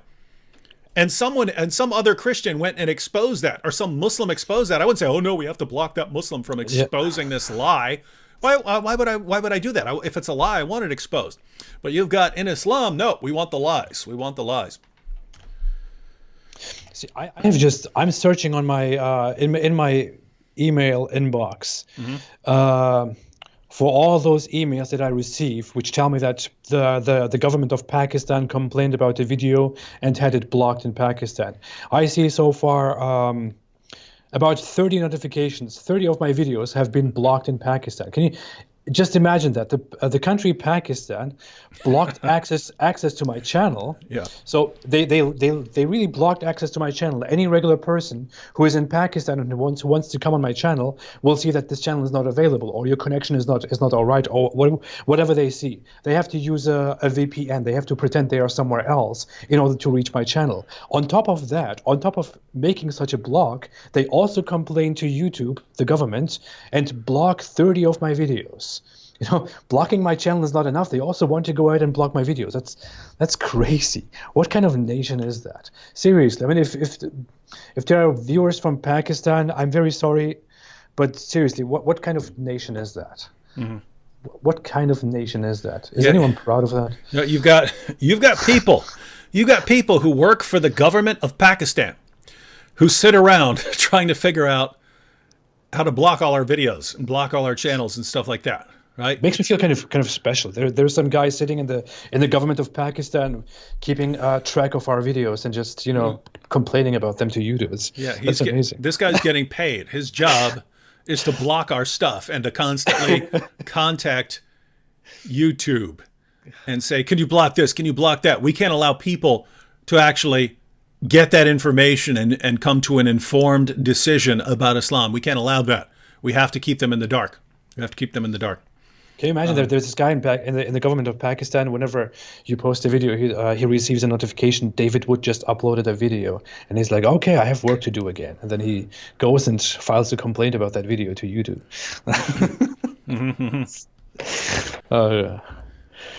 That's a very great job. I wish I had such a job. Hey, check out Omar Mujahid here. You will never stop the spreading Islam. Smiley face, smiley face. One God, not three into one. You'll never stop. Guy, Umar, why do so many people on your side have to silence anyone who disagrees with them? Either by killing them, as they do in Muslim countries, or locking them up or something like that, or by trying to have them blocked and banned. That the people who do this are cowards, Umar, right? And that is very common. Have you guys ever heard of me trying to get someone banned and deplatformed from YouTube or Twitter? Keep in mind that's different from blocking people. If you don't want to hear from someone on Twitter, you have the ability to block them, right? Right? You don't have to listen. If you don't like someone, then you don't have to listen to them. Yeah. But what will do? Oh, I don't want anyone to hear what this person has to say. I want to have him get deplatformed because he's talking about Islam's most trusted sources. Dude, if you think nothing can stop Islam, why are you trying so hard to stop information from being spread? Right? You know you're scared. You know why you're scared. You know what's in your sources. The vast majority of the world's population doesn't know what's in your sources, and you don't want them to know what's in your sources. If you really thought it was true, why wouldn't you want everyone to know, oh, look how glorious all this information about our prophet cleaning the semen stains off. I mean, Aisha cleaning his semen stains off his robe before he goes to the mosque. All the sources that we have on that, Muhammad telling his followers how to pluck their armpit hairs and stuff. What? Why would you be so scared of people having that? Shouldn't you be shouting that stuff from the rooftops? Our prophet had sex with a 9-year-old girl. It's so wonderful and glorious. You should all know that he is the greatest. No, you don't want anyone to know that stuff, right? So you're ashamed of him. You're ashamed of him. You're trying to hide it, and that's why you're trying to get people deplatformed. Next. He also had a dozen wives, by the way. We have a great prophet. No, he couldn't have, because the Quran says you're only allowed to have 4. But the prophet is special. You mean like in Surah 33:50, where Allah says that Muhammad and only Muhammad can have more? Yes. That's not convenient at all. That's not suspicious. Hey, Umar, how about that time when your prophet swore an oath to all his wives, because he had tons of wives, that he swore an oath to his wives that he'd stop having sex with his slave girl, marry the Copt. Oh. And then Allah revealed, Surah 66, verses 1-2. Hey, I didn't tell you to take that oath. You get right back to having sex with your slave girl. I didn't tell you that. So Allah orders Muhammad to break his oath. Yeah. Don't listen to your wives. Enjoy your sex slave. I allow that. I am Allah, the Almighty. That's not suspicious. or Muhammad, Surah 33, verse 37. Hey, Muhammad, you know what I really need you to do? I need you to marry and have sex with the wife of your own adopted son. I need you to do that. But there's a reason I need people to do that. So I need you to do that so that other people will understand that it's okay to do. In case they were wondering about whether they should be marrying the wives with their own adopted sons. In case they were wondering, because it's a huge moral problem for people around the world. People for centuries have been wondering about that. Do I or do I not marry the wife of my own adopted son? Because my gut's telling me no, but I don't know. I need wisdom from Allah. Finally Allah reveals it to Muhammad by ordering him to take the wife of his own adopted son. This is your prophet, right? This is the stuff you want to shout from the rooftops? Come on, dude. You know why you're scared. That is great. Yeah. Oh yeah, and when the wife says, I don't want to have this marriage, then just say, if Allah makes an order, you are not supposed to question that order. You're supposed to follow that order. That's exactly what the Quran says. That doesn't sound suspicious at all. Yeah. Yeah. Muhammad's the pattern of conduct, dude. Anyway. Hey, Umar, would you marry the wife of your own adopted son? Oh, wait, you can't have an adopted son because Islam abolishes adoption. So what's the point of the rest? It's the same chapter where adoption is abolished. What's the point of having Muhammad do it? You see the problem? You see the problem, dude? Say, I can ask you, hey, would you marry the wife of your own adopted son? So what? Adoption? We don't do that in Islam. Right. What was the point of the revelation? Because Surah 33, verse 37, Allah says, Muhammad, this is why you absolutely must take that super beautiful woman that your adopted son is married to. Take her for yourself. You have to do it to set an example so that everyone else understands they can do this too. But then, in the same chapter, abolishes adoption so that the situation will never again arise. It's Muhammad, I really need you to do this thing so that everyone knows it's okay, even though the situation is never going to arise again. This is the wisdom of Allah. This is what you have to marry her. You have to do this. Otherwise, they won't understand. I will strike you with light. I will sever your aorta, Muhammad, if you do not marry that woman. Wow. Yeah, well. Yeah. I was going to say something. I don't know. I'm scrolling through the comments. Man, there's tons of comments. Every time I read one, all of a sudden there's like 400 more. That was awesome. Now you see, I should point out stuff like this. Because people post stupid stuff like this. It's turned to show the Muslim now they can be attacked too. No, it's not. And you can tell that the name it's here, not. Khan, is from a different part. But no, you don't do that. You refute it. Islam it's like made of paper, right? You can just poke holes in it like that. Pop, pop, pop, pop, pop, pop, pop. You can do it like that. But I brought this up earlier for a reason. There are people who, I don't want to have to actually sit down and read the hadith and refute it. That sounds too much like work. So I'll just spend all my time advocating for violence. And all the time you're sitting there advocating for violence, you could have learned some Quran verses and actually exposed Islam. If you say, no, I'm going to teach Muslims that they can be attacked too, guess what? You did not help your cause. You just massively hurt your cause because your violent attack will be used to shut down what actually is the solution, namely refuting Islam, right?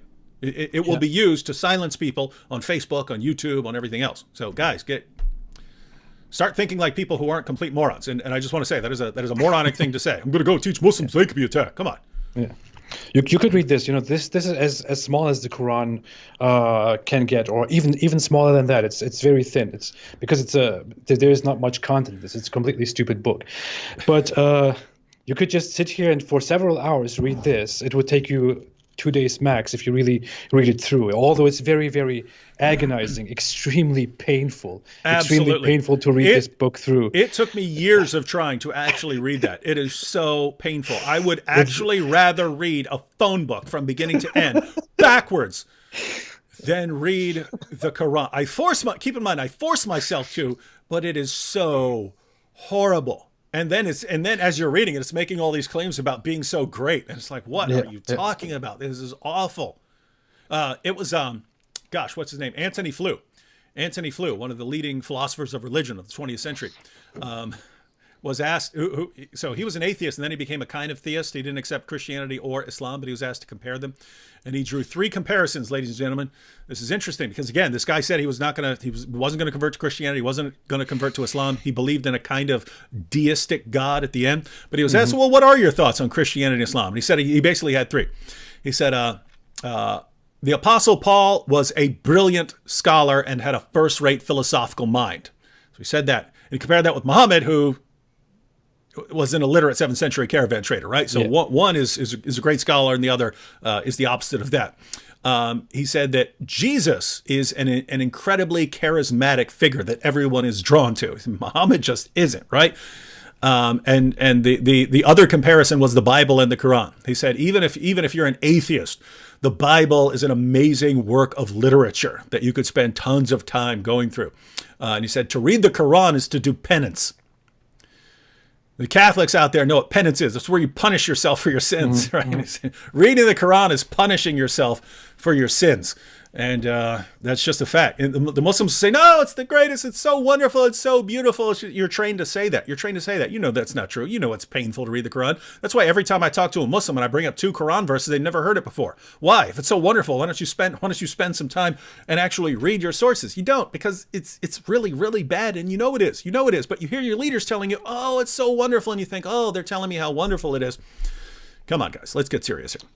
I was a Muslim, and when I was a Muslim, I was very religious. I was extremely, I would love Allah and love Islam and love this whole religion and dedicate myself to this weird, dark worldview, and I would really follow it. But I attempted to read the Quran the first time. It was so hard. I mean, I'm going through the Quran right now again during my whole break because I'm working on some projects and I want to go through the Quran again to check all the things that I missed or didn't miss, and it's extremely painful. I could make a video about that. A very short example. I could make a video about that. The 2nd chapter of the Quran is the longest chapter. The chapter is so long not because it says so many things, not because it gives you so much information, so many new things that you need to know about. No, you have one topic on one page. You go through that topic. You go on the next page, it talks about the same topic again in kind of different words. You go on to the next page, it suddenly talks about the same topic again in slightly different words. You go on to the next page, it switched to a different topic by now, but then on the next page it comes back to that topic again and says the same thing over and over again in slightly different words. That's how stupid this book is. No, that's the majesty of the book. It says it over and over again because you really need to get those points down. This is the wisdom. This is the wisdom. Hey. And it keeps blessing and blessing and blessing and glorifying Allah, telling us about how great, how wonderful, how amazing Allah is without giving us any new information at all. It's yeah, for people who are tuning in late and you're like, hey, aren't you guys talking about the Sri Lanka church bombings? Well, yeah, we kind of are, because we talked a little bit about the Sri Lanka church bombings and the horror of the idea that, jihad can just spring up anywhere, right? Because this is not ISIS where everyone's watching it. This is just a random small group that even when they're told this group is planning something, they didn't really care, because who are these guys? They're a couple of guys. Meanwhile, they kill hundreds of people, rolling straight up into hotels. And think, what do you do about that now? If you're Sri Lanka, what now? You need to triple your security in hotels. You need to insert metal detectors and all these things. Christians need to be. You need to have armed soldiers standing outside there searching. It totally changes your country. with just a few deaths, right? From an Islamic perspective. Hey, and this was the entire strategy of Al Qaeda, right? We'll go do something, a couple of us will die, and it will massively alter their entire infrastructure of their country in their panic to do something about this. So we're talking about that sort of thing, like the just the horror of the idea that it can spring up anywhere. Anyone can just become a very quick target of Islam. And then the topic became how do we deal with it? And there's this dispute about whether you become violent or whether you just keep refuting the ideology. And people always say, no, it's too late to deal with the ideology. And again, this is the first generation that's had the opportunity. Don't act like, oh, but we've been trying for 1,400 years to refute the ideology. No, you haven't. You spent 1,400 years fighting battles, and it didn't work. Yeah. It didn't work, right? Refute the ideology. You didn't have the sources in your hands to refute the ideology. Now we're the first generation that has open access to Muslims around the world through the internet, and we're the first generation that has open access to their sources. My goodness, people, start reading, learning the material, and exposing Islam. That's exactly why I actually got into this. That's what I wanted to say. I wanted to say reading this book is very painful. And then we got into this whole discussion about how this book is very, very weird, very, not good for an intelligent person, not very easy to read. But what I was actually wanting to say is that you could sit down and read this book in a very short time, understand what it says. You can be, if you have a good memory, you can memorize so much of this book because it's just very easy to memorize because it says some things over and over again when it shouldn't. And then you can go out there and you can discuss with Muslims and you can make your arguments. You can study this again, sit down and study this again because there's not much to study here in this book. And can go out and argue with Muslims and refute their arguments, refute Muslim apologists. Go on an intellectual fight here and try to reduce the influence that Islam is trying to have on this world, just as David and I are trying to do here. Instead, to just throw this book away and think this is not worth reading, just throw it away and just go out there and kill a bunch of Muslims. That's definitely not the way. That's not how it should work. Yeah, that's pretty lame and lazy and stupid and disgusting. Yeah, and just imagine some of the people want like global bloodbath. Imagine if you were successful, right? Imagine that if we, the West, turned into the kind of people who just go out and slaughter 1.6 billion people. You don't come back from that, right? Yeah. You have just become the kind of people who go out and slaughter millions upon millions of people because, I think they're a threat. Well, guess what? If you just became that kind of people, guess what? You're going to see other people as threats, and other people are going to see you as threats. And guess what? You're already the kind of people who kill each other over your differences. You just completely changed in a really, really horrible way. So you don't want to go down that road. So and if you're concerned and angry about how violent Islamists are and religious Islamic groups are, and if you think that should end, then fighting them violently is definitely not the way, because it will do the opposite of that, and it will make things so much more worse, a dozen times worse, because they are ready for you to do something like that so they can go out and do even more, and no one wants that. We have never solved this problem this way. The only way we can solve this problem is to intellectually fight here. Here you go. Bixar says, how many years terrorist attack being handled? How many terrorist groups have been destroyed? But why are terrorist attacks still happening? Because they never touch the ideology that leads to it. Did you catch that, everyone? ISIS has been mostly defeated, right? They're still around, but they've lost most of what they've had. So ISIS has lost massive ground.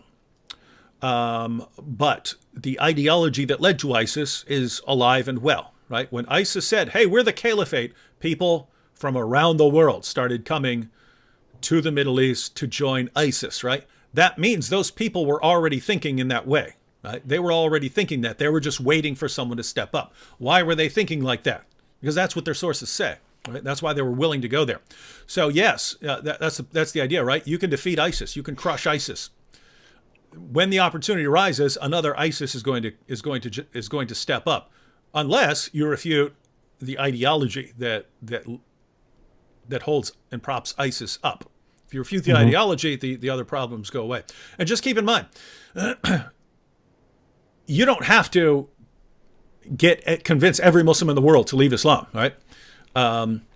As long as you really weaken the ideology so that people have some doubt, so that a bunch of people do leave Islam, so that there are tons of former Muslims criticizing Islam, so that the basic facts about Islam are common knowledge, so that Muslim preachers can't come into an area and say whatever they want and mislead people because there are too many people there who know the truth.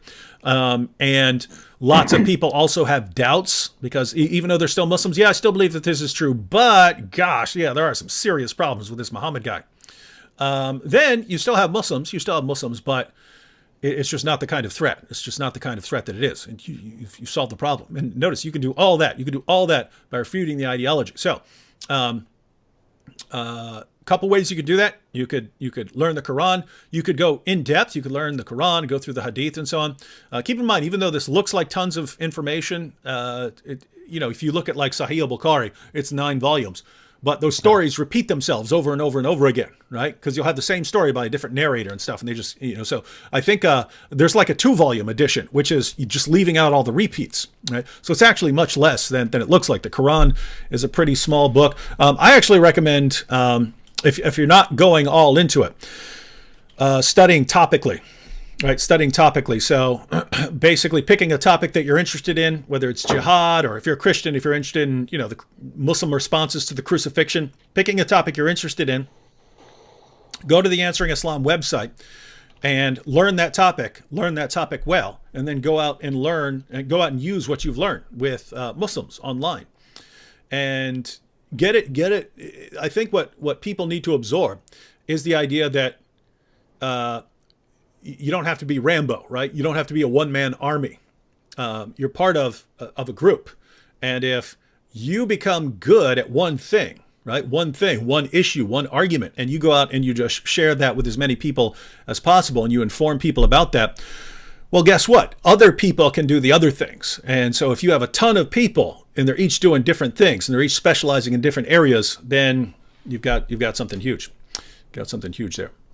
By the way, I have for all those who are looking for a good translation, an accurate translation without bias, especially without pro-Islamic bias. There is a translation that I have recently become familiar with, which is Alan Jones translation of the Quran. I started taking that as a reference recently, and I have found it very accurate and very useful. I would personally suggest that. Mm-hmm. Which one did you like? Alan Jones? Alan Jones, My favorite Quran translation, not in terms of its accuracy, he does try to water some things down, but it's the Oxford edition by I forget his name, something Halim, but yeah, I don't get it right. So it's the normal like Oxford Classics edition, but the idea is he's a good English writer, and the Quran is very, very painful to read in any language, but he does a good job trying to make it make sense in English. So compared to like the Hilali Khan or the Yusuf Ali, much easier to read, I found. Muhammad Abdul Halim. That's I think that's what you mean. Muhammad Abdul Halim translation. Muhammad A.S. Abdul Halim. Yeah, I looked into that too. I found it very much easier to read than many others that we have. But yeah. Hey, so go ahead. No, go. Oh, I was just going to respond to Umar Mujahid here. Umar Mujahid says, most of you Christians are not the true follower of Prophet Jesus, peace be upon him. But some of you Christians are follower of teaching of Prophet Jesus, peace be upon him. Do you notice something here in his comment? Hey, Umar, you want to know who's truly following Jesus? Let me read a verse for you. This is Gospel of John, the favorite gospel of Muslims to go to when Ahmed Deedat or Zakir Naik or anyone wants to show that Muhammad's in the Bible. Where do they go? Gospel of John. So you know this is as good as gold. John chapter 6, verse 40, Jesus says, This is the will of my Father, that everyone who looks to the Son and believes in him shall have eternal life, and I will raise him up at the last day. So this is Jesus saying the will of the Father, is that you should look to the Son and believe in him. And if you look to the Son and you believe in him, you will have eternal life. And he, the Son, will raise you up on the last day. Now, are you following that? Because that's the words of Jesus. So who are the true followers of Jesus? The people who say, no, that doesn't make any sense. Oh, that's stupid. I reject that. Oh, I don't believe that. Those are the true followers of Jesus, right? The people who mock and laugh at what Jesus said and ridicule it. What about when Jesus repeatedly said that he was going up to Jerusalem to die? What about when Jesus said that he has come not to be served, but to serve and to give his life as a ransom for many? Is that what you believe? That Jesus died as a ransom for others? Is that what you believe? So who are the true followers of Jesus? Let me guess. The people who actually believe what Jesus said, those are the false believers. Those are the false Christians. The true Christians are the ones who reject everything that Jesus said and just believe in Muhammad. This is brilliant Islamic reasoning at its finest, ladies and gentlemen. Yeah, Omar Mujahid also thinks that that Jesus is a prophet. He also probably thinks that Jesus is a prophet in the merely a prophet in the Christian faith. I've come across many Muslims who think that because they are not familiar with what Christianity actually teaches. That Jesus is only a prophet, nothing more than that. Omar, you should educate yourself about the subject matter, really. He doesn't want to do that. No. All right, David, do you want to slowly? Yeah, we'll wind it down, so we're definitely off in the next 18 minutes. 18 minutes, really? Oh well, I mean, no. If you're getting worn out, man, I'm worn out too. I've been worn out all day. Yeah. All right, I'm currently taking rest. It's being a little bit hard on me sometimes. All right, guys, we're gonna wind it on. We're gonna wind it on down now. The first and last here says, I want to do a live show one time with you. I'm a Christian Arabic speaker. I debate Muslims and teach about real Islam. God bless. Well, first and last, you've been banned from YouTube, so you are clearly a bad person and a bad influence. And we're just going to have to. You deserve to be blocked. You know what's sad is that's actually how it works. Like I've seen, after I got banned by Facebook, even though it was a ridiculous charge and it was just 3 days. And then from Twitter, again, on a completely false charge. Twitter said I posted video footage of the attack, which was obviously a false flag. Someone claimed that I did, even though I didn't. And Twitter didn't even bother looking at my video. They just flagged it and said take it down. So once that happens, and now, okay, I'm not on Twitter or Facebook anymore. Now they're contacting other platforms and saying he's already been banned for hate speech from Twitter and Facebook, so you should take him down too. So that's how it snowballs. That happened to Robert Spencer, right? So he got banned from the UK. Just completely ridiculous claim. We don't want him here. It's going to be bad. There's going to be an uproar and stuff like that. But then that gets used. So then they go to like Visa and stuff like this. Visa, you can't allow people to send money to Robert via Visa or Patreon or something like this. He got banned. He's so hateful. He got banned from the UK. And then once you're banned from Visa, then they say, look, he's been banned by Visa and he's been banned from the UK and stuff like this. And it just keeps snowballing. And you never need any actual substance on why someone is being banned. But yeah, first and last, yeah, we'll do something. So send me a message because you're obviously going to get taken down. And what would be awesome is if my channel gets taken down just because I have you on there when you're banned. Yeah.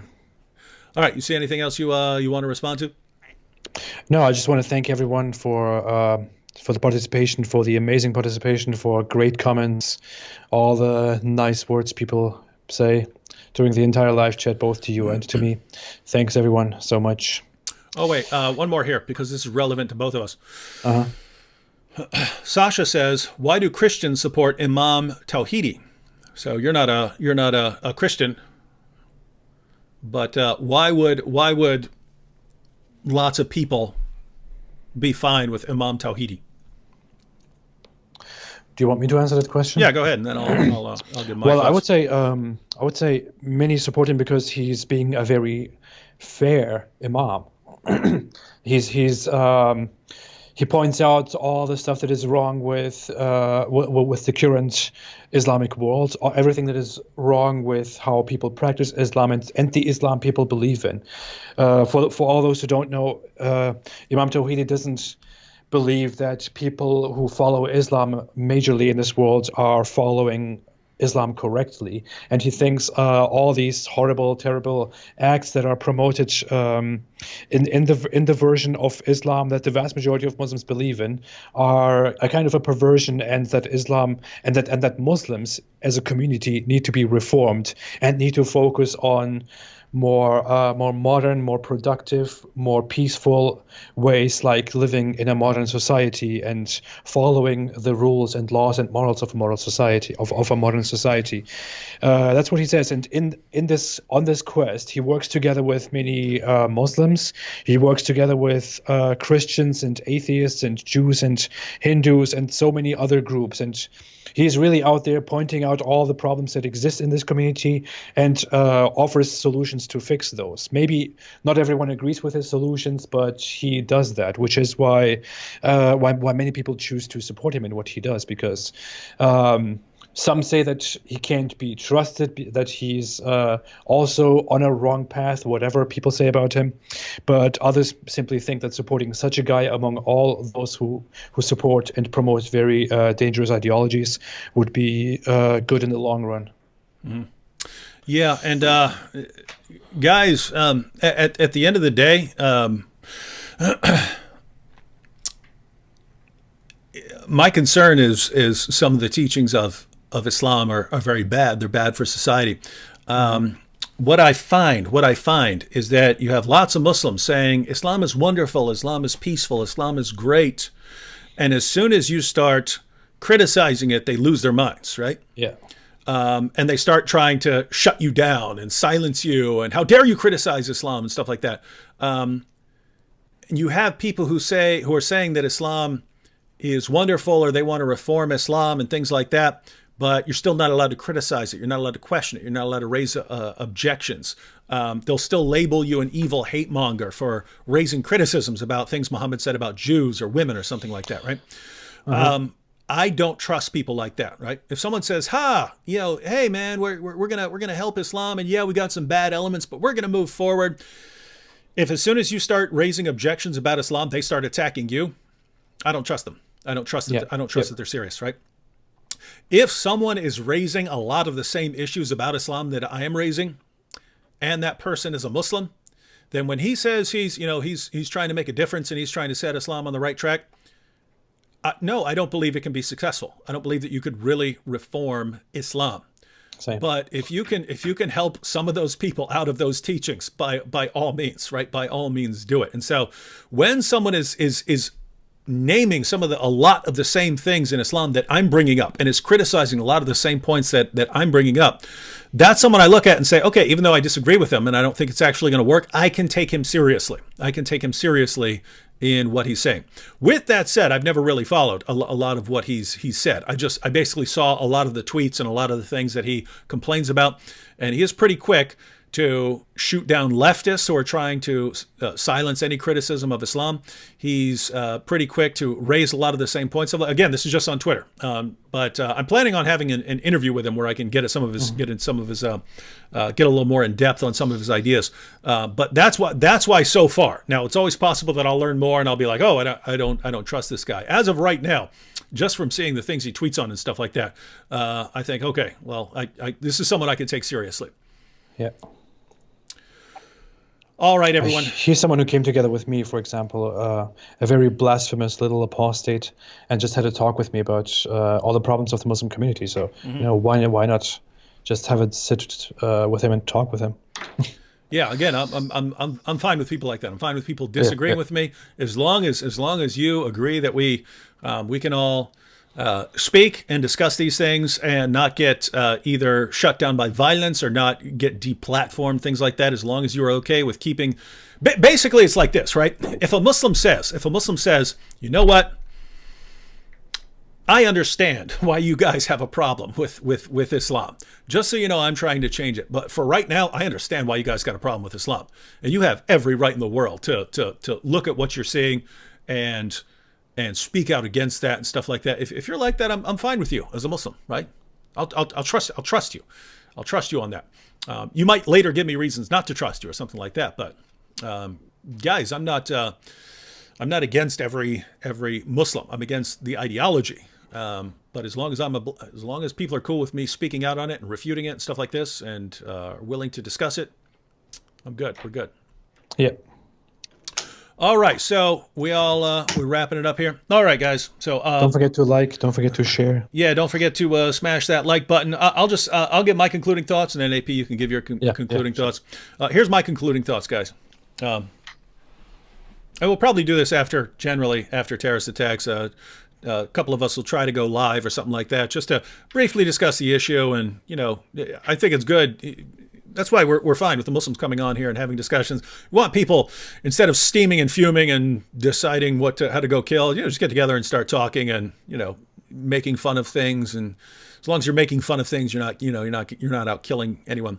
But I think last year I think it was last year, I made a video titled something like "Why All Terrorism is Islamic" or something like that. Is now Islamic or something. Yeah, something like that. Whereas if you look at the title, you go, no, you got Anders Breivik and you got other people.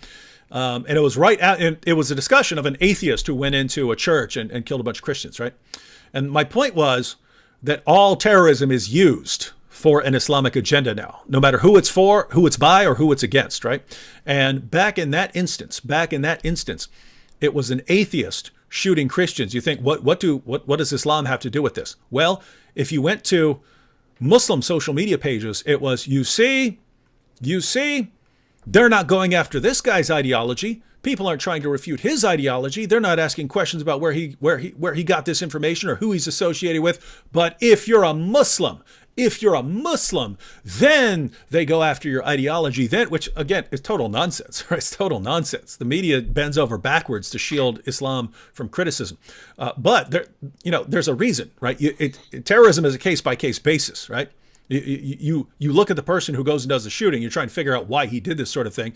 And if it looks like he's connected to some bigger group, then you do go after the bigger group. You do go after the bigger group. In that case, he was just a really, really weird, sick, angry hothead, right? He's not attached to anyone else, so there's nothing to go after, right? But anyway, The point there was, that was an atheist shooting a bunch of Christians, and Muslims used it to try and silence criticism of Islam. Because when people go after the ideology of Islam, but not after this guy's ideology, you see that proves that it's all based on bigotry and hatred of Muslims. So they used that terrorist attack to silence critics of Islam. When there is an actual Islamic terrorist attack by Muslims killing unbelievers, that gets used to silence critics of Islam, because Muslims come out and say, oh, but there's going to be an anti-Muslim backlash and Muslims are going to get slaughtered. So people actually try and shut down criticism of Islam. Not to mention the actual impact of the terrorist attack, which is you might get killed if you speak out against Islam. So there's those things. And now more recently we have the Christchurch massacre. That's used to get people deplatformed. That's people killing Muslims. And so you see, people are killing Muslims. We have to silence more people. We have to shut down criticism of Islam. Now we have the attacks in Sri Lanka. And what is this going to be? To help prevent an anti-Muslim backlash, we have to silence criticism of Islam. No one has more ever used terrorism the way Islam does. It's epic, even though it's evil and diabolical, and I would say demonic. It's brilliant. It's brilliant the way they use it. No matter who gets killed or by whom they get killed, it's used to further the agenda of Islam. It's amazing, but you have to be aware of it. And once you're aware of it, you have to make sure that it's not used against you. Those are my thoughts. Wonderful. What I think is, After the attack happened in Sri Lanka, especially today, when I checked social media and when I looked at all the responses politicians and world leaders gave to the attack compared to the responses they gave to the Christchurch shooting, for example. When I saw an article that the Washington Post posted earlier in which they described that the far right in the West was outraged about the terrorist attack in Sri Lanka and so on. When I see that the whole West goes crazy after the Christchurch mosque massacre, which was a horrible act. And then I see that after the Sri Lanka attack, which is also raised by so many Christians and non-Christians alike who are concerned about the shooting, when I see that in such a situation, most of the people don't even care. Most of the politicians don't even care. They just share their condolences and condemn the attack, and then they are over it and talk about something else right away. While after the Christchurch shooting, we spent so much time blaming everyone, blaming ourselves, blaming this group, blaming that group, blaming Trump and everything that we could possibly blame. When I see that, when I see those double standards, I just think, what is happening? What is this about? I mean, we show this kind of sympathy to Muslims, which is okay. We blame it on Islamophobia, which is not okay. We think that Islamophobia is a global problem, that white nationalism, white supremacism is a huge problem worldwide, that we need to stop it before the last Muslim in our lands can't live in safety anymore, because most of the Muslim population in the West is being discriminated against and persecuted and hated. When I see such things, I just can't resist. I just want to go out there and do even more, and I want to change something because, for one, most Muslims, the vast majority of Muslims, probably 95% of Muslims in the West, have never experienced any kind of persecution or discrimination or anything at all. At best, they have heard something like, go back to your country. That's all. That's all they've heard, most of them. Or just little remarks about their religion, just regular things that we say to each other in a normal society. Most Muslims in the West are not being discriminated against or hated or subject to prejudice and subject to violent actions or anything at all. While in the Islamic world, Christians are persecuted every day. If you don't believe me, if you think this is just a pro-Christian talking point, although I'm not a Christian, then you can open a list of terrorist attacks that happened in Pakistan, in Egypt, in Sudan, in Somalia, in Nigeria, in so many other countries, in Pakistan, and you can compare all those terrorist attacks to terrorist attacks that happened in the West where Muslims were targeted. Just compare them. And really, there won't be much to talk about after that. You will probably think that I'm completely right. There is no persecution, no discrimination toward Muslims in the West. There is complete persecution and discrimination toward Christians and other minorities, but led by Christians in the Islamic world. And we need to get out there and just not be afraid of saying this. We need to get out there and say this. If the media, if the leftist media and the politicians and the world leaders can't say this because they think it's not cool to stand with Christians, then we need to go out there and say these things as they are. We need to speak about the problem of Islam. We need to be able to speak about how Islamic groups act around this world and how minorities are oppressed in this world. And I don't care what anyone calls me for that. I don't care if I'm called a far-right person for that, if I'm called a Nazi for that. I will gladly call myself a Nazi if that's what a Nazi is supposed to be in the West. You know. By the way, that clip is going to get cut out. I will gladly call myself a Nazi, and that's going to be in someone else's YouTube video. I know. I'm expecting that. That would be. I'm totally expecting that. But anyway, that's why we're here, and that's why we need to speak more and more against Islam. We need to inform more and more people about Islam. We need to tell everyone what this is about, and we are glad about anyone who joins us in doing this, and anyone who supports us, anyone who comes to listen to us. We're doing something. Mm-hmm. All right. Well, thank you, everyone, for joining us. Suleiman here says David would repent and come to Islam before it's too late. Now, I assume that he would mean more than just me. This is an invitation and advice to everyone. Everyone should just repent and believe in the most obvious false prophet in all of history. Just believe in him, repent, and believe in the guy who had sex with a 9-year-old girl and took the divorced wife of his own adopted son after causing the divorce, and married more wives than his own revelations could allowed, and got caught having sex with a slave girl and made an oath about it, and then broke the oath because Allah told him to. Just all these things. Just believe in this guy before it's too late. So that's his advice. But the Apostate Prophet has some closing advice also for everyone. Who are you going to listen to? Suleiman Abdul Karim here, or the Apostate Prophet, who would have this to say? What's your advice, Apostate Prophet? Stay away from Islam.